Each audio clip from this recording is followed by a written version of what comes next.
So from Infinite Divisions, the first piece I chose is La Loca de la Raza Cosmica by Lucrece, I think is how you say it.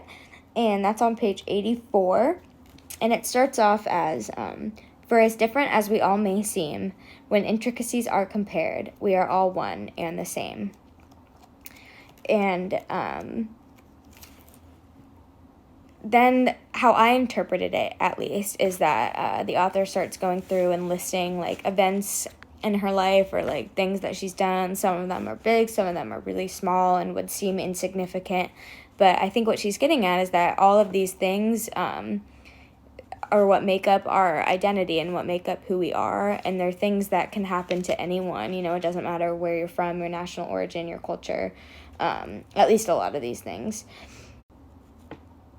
And so at the very end, she says, soy Mexicana, soy Mexican-American, soy American of Spanish surname, soy Latina, soy Puerto Ricana, soy Coconut, soy Chicana.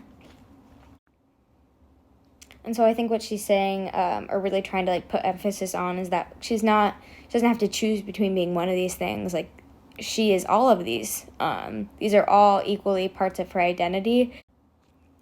And so, you know, I think what she's saying is that no single event in her life or no single, like, ethnicity that she identifies herself as, or race or culture, none of those things has more weight than the other. It's all of those things put together that makes her herself, and that completes her identity. And the second piece from Infinite Divisions that I selected is on page 88. It's called Crisis de Identidad, or Crisis of Identity. And the first thing I noticed about this one is that there is a Spanish version and then an English version as well. And that really reminded me of our discussion about Tomas Rivera and how his book being printed in both languages gave a sort of inclusion for people who speak both languages, but then also if you only speak one of those two, it allows you to have more understanding of the other perspective. And so in this poem, she's going through and she's asking questions, I believe, to any person who has forced her to confine herself to just one piece of her identity, you know, as if she can't be Mexican-American, she can only be Mexican, or she can only be American. And so it starts off as, am I a false Chicana or a gringa pig, shady ink or a shady painting, the very picture of? And she goes on to say, I put on rose or dark-colored glasses to take on perspective. It all depends. The truth is relative. I have sharp-eyed vision, or I'm a sharp-nosed blind woman. It seems that it's so, but really it's not. Or do you understand me, Mendez? Or don't I make myself clear, Frederico? Is everything clear now? And then it finishes as, yeah, shut your mouth now, and if that's not enough, I'll throw a pot of mole in your stinking false atoll.